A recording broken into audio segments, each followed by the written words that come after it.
Hi everyone, welcome to another episode of my Dorney Park recreation. In the last episode we built a bunch of rough drafts for all of the roller coasters in the park. Today we're going to be starting the next section, which is going to be organizing these coasters into a park layout, piecing things together, and starting to add some placeholders for a path. Start to get the shape of the park put together. I think the way I'm going to start is by using Steel Force as my baseline because it's kind of in the bottom corner of the park, and I want to have it over here in this corner specifically because this is the 0, section of the park, so I can expand and shrink my map size from there, and we'll be able to grow the park from that corner as needed, which means we're going to have to move all of these rides out of the way. So I'm going to be closing all these down, turning them into basically kind of dummy track, and then I'll be able to use the scenery manager tool to copy and paste those bits of track around the map.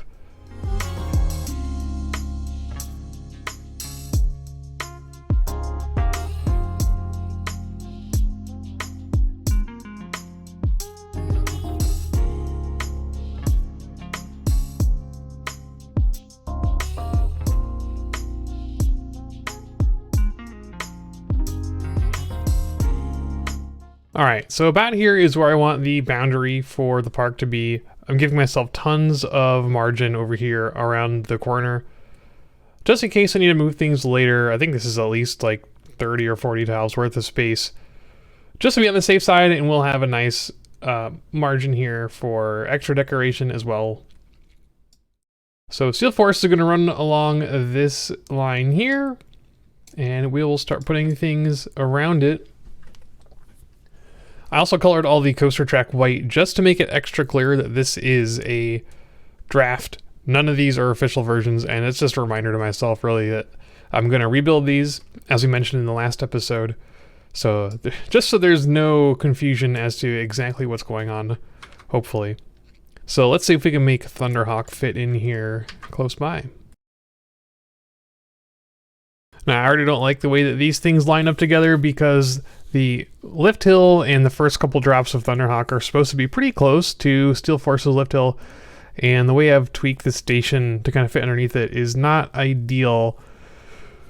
So I wonder if there's a way I can make this work a little bit differently. I don't want to move the station to the other side and change the turnaround, but I might have to do that just to make things line up nicely. Like I said last episode, I do want to allow myself to make a bit of concessions from reality to make things look a little bit nicer. And this might be a case where I'm going to have to do that. As much as I would love to have a slightly angled chain lift on Thunderhawk, it's not going to be possible. But if I leave it too far away from Steel Force, there's going to be just a bunch of nothing between them, which I also don't like. So what I'm actually going to do is just plop it down over here and then see if I can build another version of Thunderhawk that maybe meets my criteria here.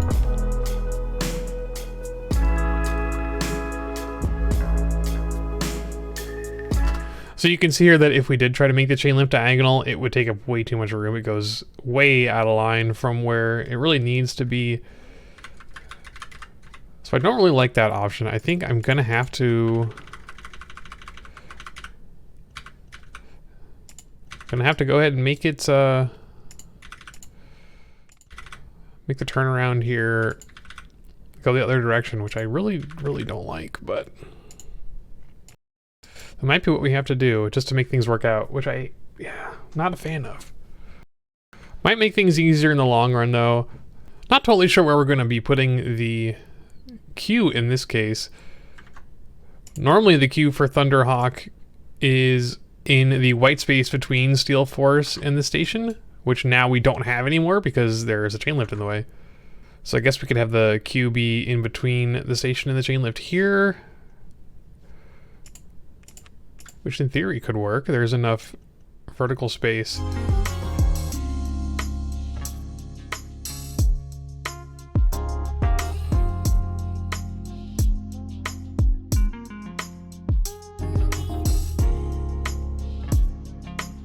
All right.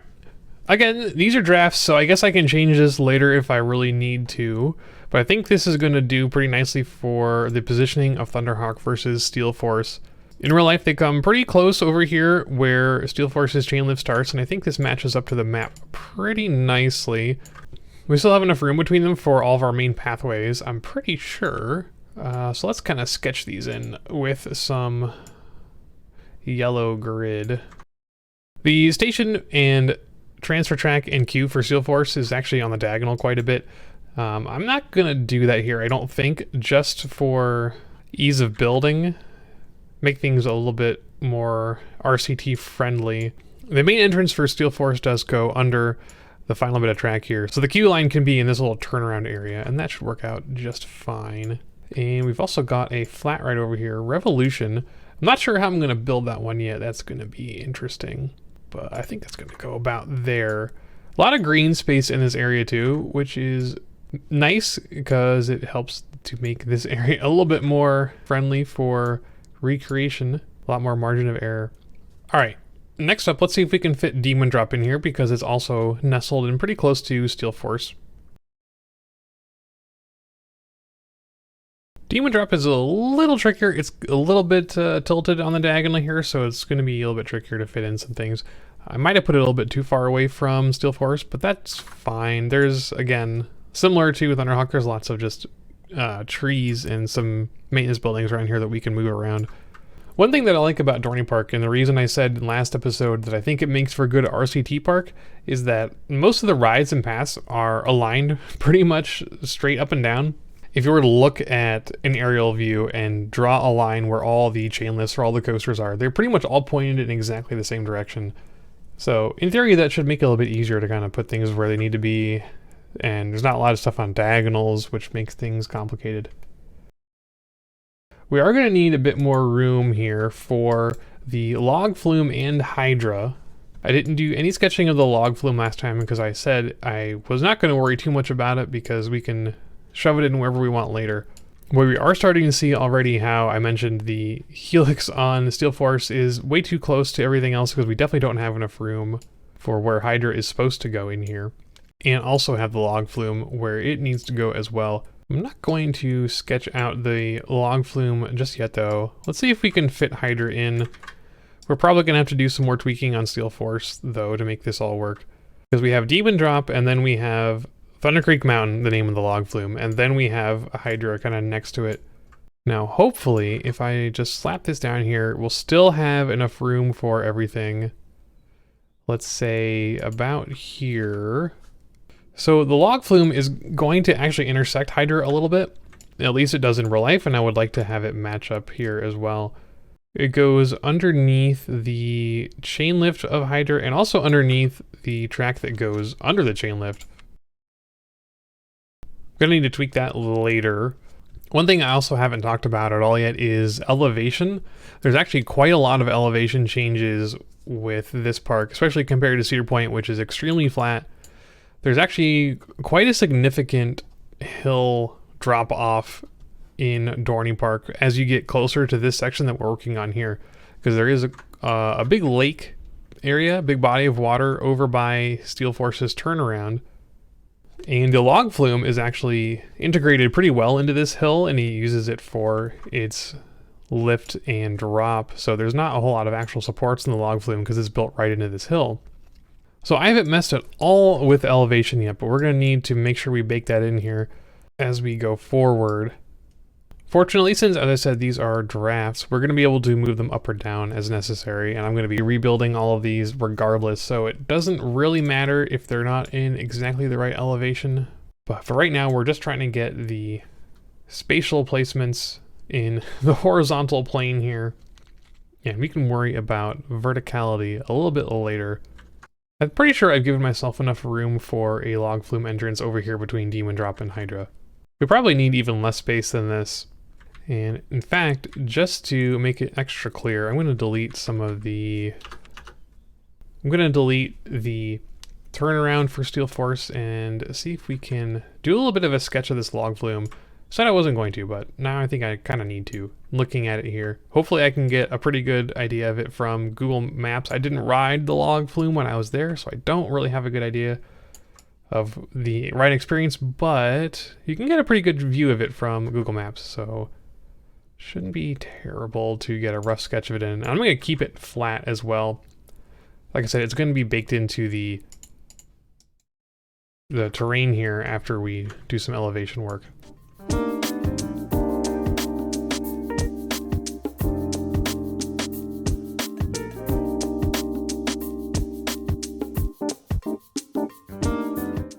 All right, this will do for now.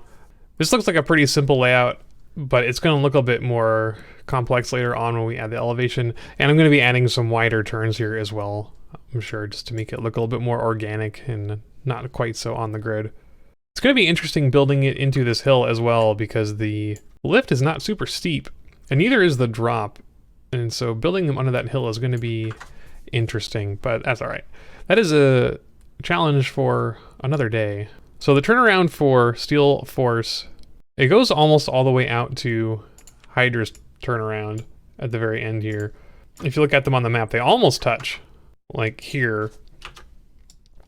But stretching out Steel Force to actually make it that far is going to be interesting. I think the only way I'm going to be able to do it is to make the hill even taller, which might not be the worst. The proportions of Steel Force versus Thunderhawk and Demon Drop then might look a little bit out of proportion. But I'll play around with that a bit later and see how things go. But right now we're just trying to get the layout of the park here nailed down. So let's keep going here. So this is pretty much all that is on what I would say is like the western side of the park, the northwest edge. Between here and the main entrance and where Wild Mouse and Talon are is a lot of little flat rides and Planet Snoopy and that kind of thing. So getting those all put in here is going to be a bit of a challenge because I'm going to be making up a lot of stuff just based on flat ride footprints from previous work. So I'm going to be just kind of sketching some things out and seeing if I can make things kind of fit together, and we'll see how it goes.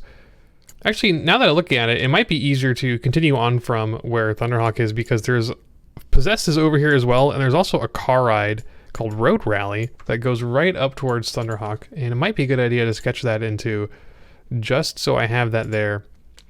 One of the track rides that I missed last episode that is going to be good to have it penciled in just to be safe.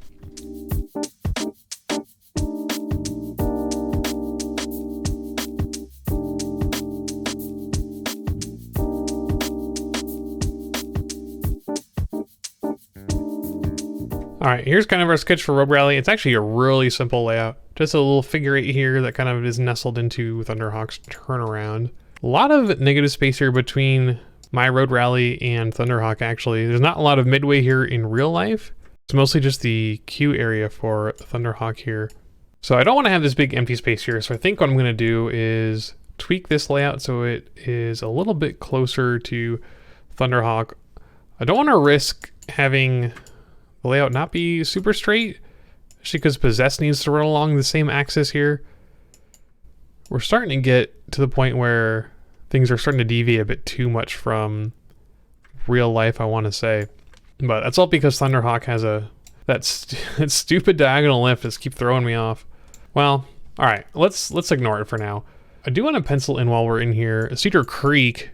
There's a little river that runs through the park right up against here, and eventually empties out into the big body of water that is, as I mentioned earlier, outside the park. And let's see here, it goes between Thunderhawk and Steel Force,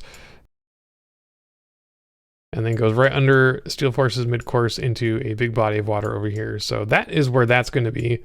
One thing also I have to keep in mind is the miniature railroad Zephyr is also in this area, and just want to make sure that there is enough space for everything. It does really come close to the river though, right up along the bank here. So having these things all right next to each other isn't going to be terrible, I think, as far as spacing goes.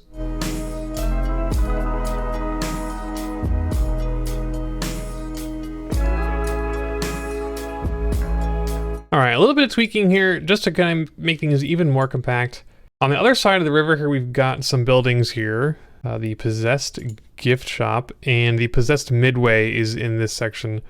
So Small building here for the gift shop. A couple other little stalls line this area here, but then we've got our main possessed plaza right here. It's actually quite wide, but I'm going to try not to keep my midways any wider than, say, 3 tiles or so. There's one thing I didn't like about the way some of the layout in Cedar Point turned out. Some of the midways, especially the main midway, were super wide. Not that it was a problem for guest pathfinding or anything like that, it's just that it kind of looked a little bit awkward. And for RCT, I think it's going to look a little bit nicer if things are a little bit more compact than that. So I think this might work better overall in the long run if we keep the possessed midway here no wider than 3 tiles. It actually gets a little bit narrower here as we get close to the end of Road Rally.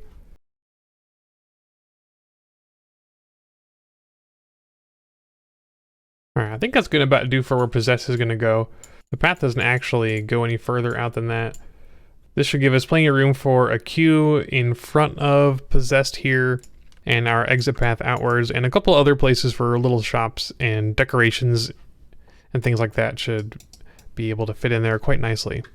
Also got more of Zephyr that runs right alongside it. Maybe we'll give, say, 2 tiles of space there, just so there's enough room for the pathway in and a little bit of maintenance area. But yeah, the Zephyr goes right along there. There's also one more flat ride way out here. Not really too worried about the exact positioning of that. One thing I didn't mention last time when we were talking about roller coasters is that there is actually one more roller coaster I didn't build at all, and that is the roller coaster that's going to be put in for the 2024 season that they have announced. Now, we don't know any official details on what it's going to be, what it's going to look like, but they've released some blueprints and there's been some sleuthing done. I know El Toro Orion put out a pretty nice video with his guesses on what it's going to look like, and we're thinking it's going to be a B&M dive coaster that's going to go in this section over here. I don't know if I'm going to build it in this park, especially now that I'm looking at all this. I don't know if I actually have enough room over here against the map edge.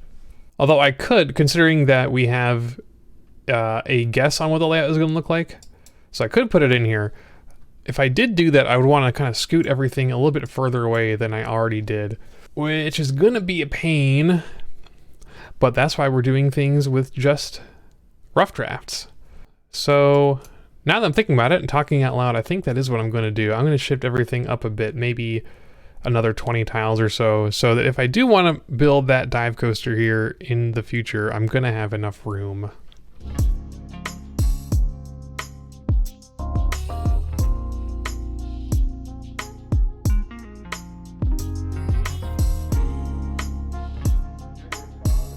Alright, I've now made a complete headache for myself because I have to now repaint all of the placeholder grid that I had in here for the different rides, the flat rides and the creek and everything, and the path.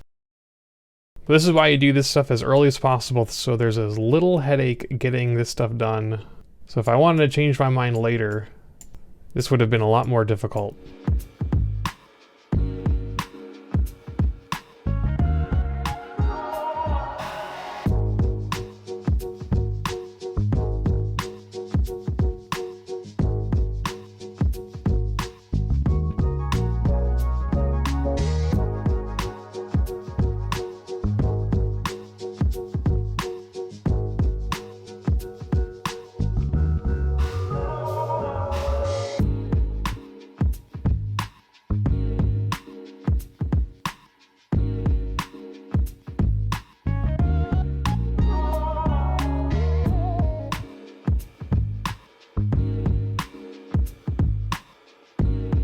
All right, so I think we're starting to get to the complicated stage where the part of the park that we're moving into, it has just a lot of little things in it, a lot of little buildings that I'm not sure what they are exactly, and a few small rides that I have to make sure I have enough room for. This is already getting pretty complicated with the kind of flowy organic path that we've drawn in so far here in yellow, and I do want to have a flowy organic path.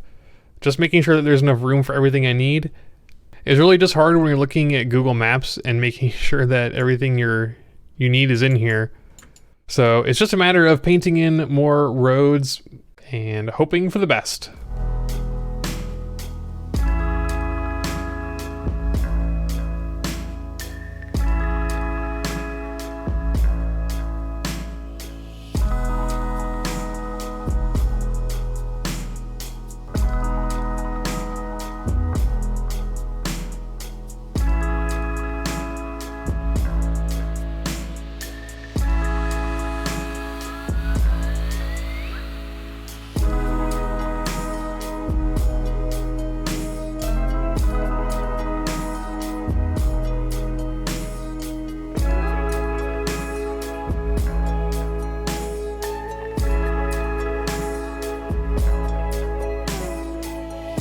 All right, now that we've put in a few more placeholders here, we've got a bunch of flat rides over here.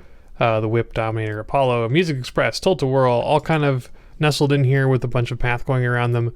And my goal here is just kind of create kind of the organic looking path that we were talking about earlier. See what the flow looks like, see how things can piece together in a way that makes sense and gives me enough room for a bunch of little food stalls and things while still having enough space for everything else. I think things are looking okay so far. It does look like we put Hydra and the log flume a little bit too far back, so I am going to move those a little bit, but I think this is going to work out okay. We're going to have enough space for all the things that we need.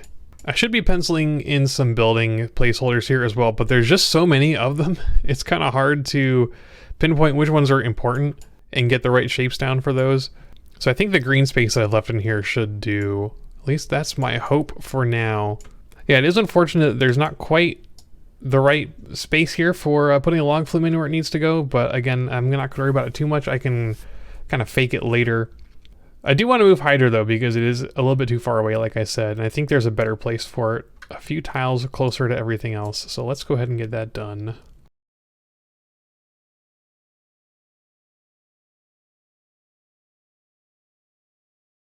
This is actually turning out to be super tricky. Now I think I've got too much space for the log flume, and that's going to be a little bit weird.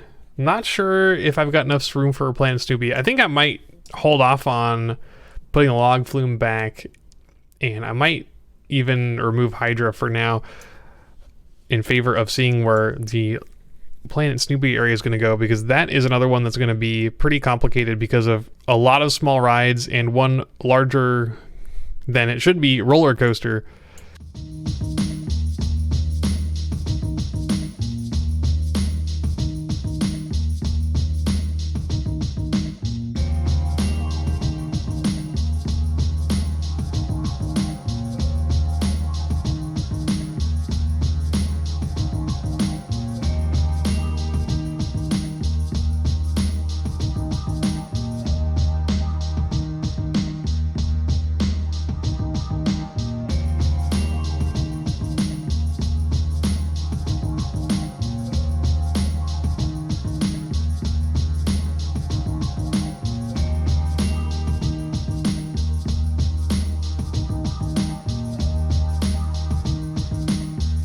So yeah, as I expected, there's pretty much no room at all for Woodstock Express to go where it needs to go, because it's just so huge compared to everything else.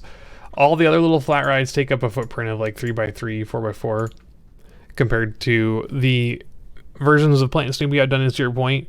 And yeah, like I said last episode, Woodstock Express needs to be about half as big for it to make sense. So I might wind up moving things around a little bit here. It's gonna be really awkward to get things going where they need to go. But we're just gonna have to do our best and see if we can't squeeze things in a slightly different organization. Put some rides maybe where they're not originally supposed to go. Like I said, we're going for, hopefully, good aesthetics and not necessarily total realism. And this is definitely one of those places where we're gonna have to make a pretty big concession away from realism and just hope that it all works out.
All right, I think this is where I'm going to leave it for today. We have pretty much the entirety of the main park laid out. I haven't touched the water park yet. I don't plan on doing that in the near future, but we do have all of our roller coasters laid down here, a good chunk of our path, and placeholders for a lot of the flat rides. I probably missed a couple things, especially over here in Planet Snoopy area, but for the most part, this is going to get us most of the way. Turned out to have a much smaller footprint than I originally thought it was going to. I guess I was so used to doing Cedar Point, which is absolutely enormous, and this is a lot more compact, a lot more manageable, which I'm happy with. So I guess the next steps are going to be filling in some of these placeholders, adding in some paths, maybe get some guests in the park, maybe build some rides for real. We definitely do need to worry about the elevation as well, as I mentioned earlier. The large lake over here, and then the gradual slope down from Hydra over to Steel Force area. That all needs to be taken care of. So I guess I should do that first. So I guess we'll save that for next time. In the meantime, hope you enjoyed this episode. Thanks for watching.